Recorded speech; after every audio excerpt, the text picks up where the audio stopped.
As a father of a 9-year-old, I can tell you that in grade 4, there are 2 kids with cell phones at school. The reason I know this is that my son Ezra reminds me regularly that his friends have cell phones at school, and that it is certainly time for him to have one too. He tells me that at recess, he and his pals gather around the cell phones and watch videos together of things online. I have no idea what they watch. There is no parent there regulating, overseeing what content is being shared with my child at school. Teachers are supervising a yard full of kids, many of whom will have cell phones. The school goes to grade 7. And so my son has access to unregulated internet content every single day at school. And the pressure that builds on parents as kids get older, as the number of kids with cell phones goes from 2 to 6 to 15 to 20, I need to have a cell phone too, is real. And even if you are reluctant to have your kid have a cell phone, have access to Snapchat, Instagram, TikTok, other kids having access to this at school puts a lot of pressure on parents to say, yeah, okay, we'll make sure that you're not left out of the social discussion of the participation at school. It's hard on the classroom environment, you know. In addition to the unregulated content that kids can have access to at school, it disrupts the flow of the classroom, it interrupts kids while they're learning, making it difficult for them to get back to where they started. And even more troubling than any of this, the companies that run the apps that are on these phones, their interest is not in protecting our kids. Their interest is in keeping our kids online, engaged in their apps with ever more extreme content so that they can serve them ads, so that they can make money for their shareholders. The impact and influence of all of these factors is bigger than any individual family can deal with on their own. Parents just cannot protect their kids in this kind of environment and ensure their success at school without support. And this is not an anxiety about technology generally. Our family has been saved on long drives by iPads, by apps on those iPads and videos, waits in restaurants and long things that, waiting periods, waiting rooms, you name it. My marriage is grateful for the existence of these technologies. Our family is grateful. It's the only reason we're considering a 3rd kid. So it's not to say that there aren't positive aspects to these technologies, but it is to say that we need to do more to protect kids. And Carson's family can tell us in a very compelling way why that is the case. So today I am really, I want to make good on a commitment that I made to Carson's family when we made that first contact, which is that Carson's death would not be in vain, that our government would step up to support the heroic work done by the Clelands to raise awareness about this issue, and we would find ways to support kids to make sure that, that Carson leaves behind a legacy that will protect kids going into the future. There are 3 components to what we're announcing today about how we're making sure that kids are safer, how we're making life a little bit easier for parents to ensure their kids are safe. The first is that we will be introducing a requirement for school boards to have a policy in place to restrict cell phones bell to bell in classrooms to make sure that students are not interrupted from their studies, to make sure that the peer pressure to get a cell phone is relieved for parents, and to make sure that kids are safe at school from social media dares, from online bullying, pictures, video being shared of other kids at school. How this policy takes shape at each individual school board will be directed by the school boards and in partnership with teachers to make sure this is actually effective. We know there are kids with disabilities that need access to cell phones, for example, to be able to learn. So we want to make sure that those local decisions about how the policy is implemented takes place in a way that is effective and is supported, so it actually has the impact that we're looking for. We know that there are schools that already have restrictions like this in place that are effective and have shown very positive results in British Columbia, and we think that all kids deserve to benefit from that. As a side note, I mentioned to Ezra this morning that I would be announcing this, and he said, "Oh man, Dad, you're going to be the #1 enemy at my school." Which I've told the detail about that, the security detail that I have about that, about the rising threat.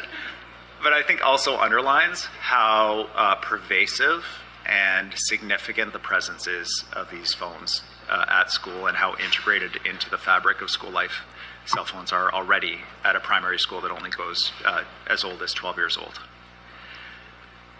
The second component of our announcement today is about these companies. You'll hear the story of Carson from his parents. Bottom line is that through an app on his phone, a stranger from around the world was able to contact him, was able to get him to send pictures, was able to threaten him and extort him, and there was no protection in place. Can you imagine any other situation in our society where an environment is set up for kids, where a stranger is able to walk in, take pictures of a child, threaten their safety, and the person who is providing that space, the company that is providing that space, says, "We have no responsibility here. This is just something that happens." My eyes were opened this summer about the true motivations of these companies when we had interactions with Meta, the parent company of Facebook and Instagram, during the forest fire season. Meta was in a fight with the federal government over, they don't want to pay for the news coverage that helped build their site. That's a business decision. They want to fight with the federal government, so be it. In that fight, they decided to restrict access to local news to everybody on the Facebook and on the Facebook platform. Forest fire season comes. There are communities threatened by fire where people need access to impartial, reliable information about evacuation, about the threats facing their communities, and we reached out to Meta and we said, please lift the ban on local news for the state of emergency to help save lives, help keep communities safe, so people have reliable information. And the answer we got back was, we'll send a lobbyist over to meet with you. And I said, I will only meet with this lobbyist if Facebook agrees to lift the moratorium on local news in emergency affected areas. And the answer was no. It was more important to them to make a point with the federal government than it was to ensure reliable local news information was available for communities that were threatened by wildfire. I met with a family in an emergency center outside of Kamloops where they told me that it was really challenging to find good information because all they had access to was Facebook, and they didn't know which posts were reliable and which was good information and which wasn't.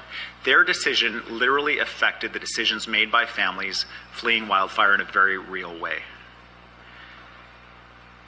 The second component of our announcement is that just like tobacco, when the NDP initiated litigation against tobacco companies for minimizing their role in harming kids, in causing cancer, said it wasn't their problem, said it wasn't their doing, and resulted in the bankruptcy proceedings of major tobacco companies in Canada.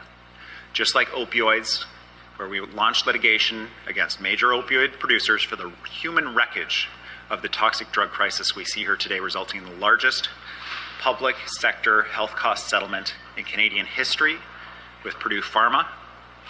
We are introducing public harms legislation, which the Attorney General will talk about, which enables us to claim from the social media companies for the harms that they are causing to our children through their addictive algorithms that they have put together that feed our children a constant stream of more and more extreme content that has been linked to increasing levels of anorexia among girls and boys, increasing anxiety and depression among young people, addictive and obsessive behaviors, and that at a particularly vulnerable age threatens the health and safety of our kids.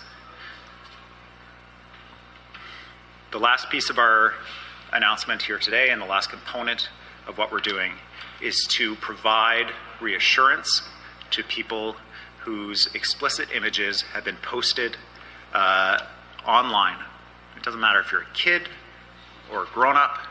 If someone is posting explicit pictures of you, we introduced a law last session. This law is coming into effect through an expedited takedown order process where you can go to provincial court. You don't have to have your name revealed, and orders, present your information to the judge to receive an order to require these companies to take down your photos immediately. These companies already have mechanisms to receive these kinds of court orders. They get them all the time. This enables British Columbians to be able to access the orders to feed into those systems to get the images taken down. So if you're a parent talking to a kid who might be, you might want to say this is something that can happen out there. If you ever find yourself in this situation, as a parent, we have the ability to block the distribution of this image. We have the ability to force that image to come down. If someone's threatening to send pictures of you around that you don't want sent around, we can stop that. There is a tool available. And it doesn't matter if you're 12 or 18 or 19 or 50, it doesn't matter. There is a process in place to ensure that that happens. Finally, we will be working closely with the Clelands, with education professionals, with technology professionals, to provide information to parents and kids, educational tools about how to be safe online, about if you're feeling alone and stressed and bullied or exploited, that there are tools available, there are people available that you can reach out to that can support you. This is something that was particularly important in my conversation to Nicola. This is something that we want every kid to know, that there are tools available, there is a place you can reach out for help if you're feeling alone. My name's Ryan, this is my wife Nicole, and we're here today to talk to you about our son Carson. Carson was a 12-year-old boy who loved hunting and fishing, camping, swimming, anything 12-year-old boys do. He was the kind of kid that would go out his way to help absolutely anybody that needed it. He was one of those people that no matter who you were, he'd put a smile on your face.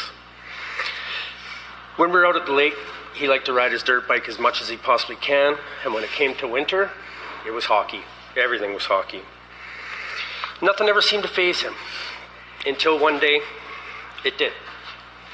On October 12th, Carson was contacted on somebody on Snapchat pretending to be a young girl around his age, and they talked him into sending some intimate images online.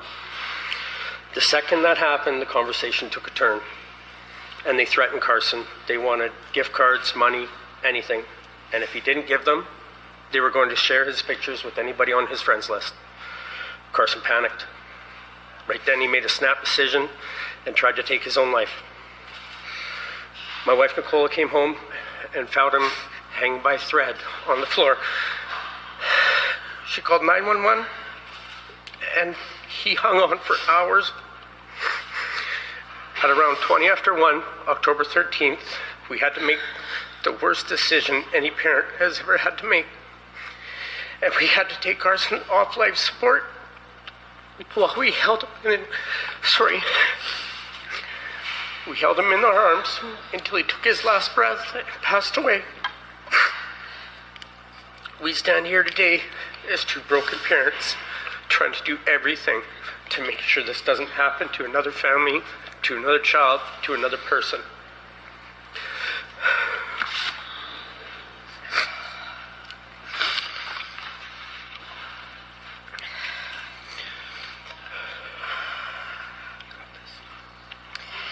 If we could offer anything or any advice on the matter, please remember that you are never alone.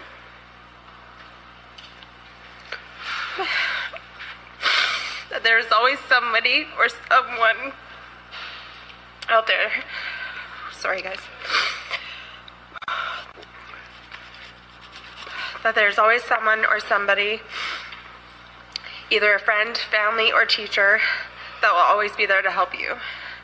There are many resources out there for teenagers, young adults, to reach out and get support. If you are or know anyone who is dealing with this, getting harassed, or being asked for personal information, personal pictures, please do not talk to that person. They are not your friends. Tell a parent, tell a friend, call the RCMP, reach out. We understand how you may be feeling, scared, embarrassed, afraid to tell someone, thinking that you might get in trouble or be judged.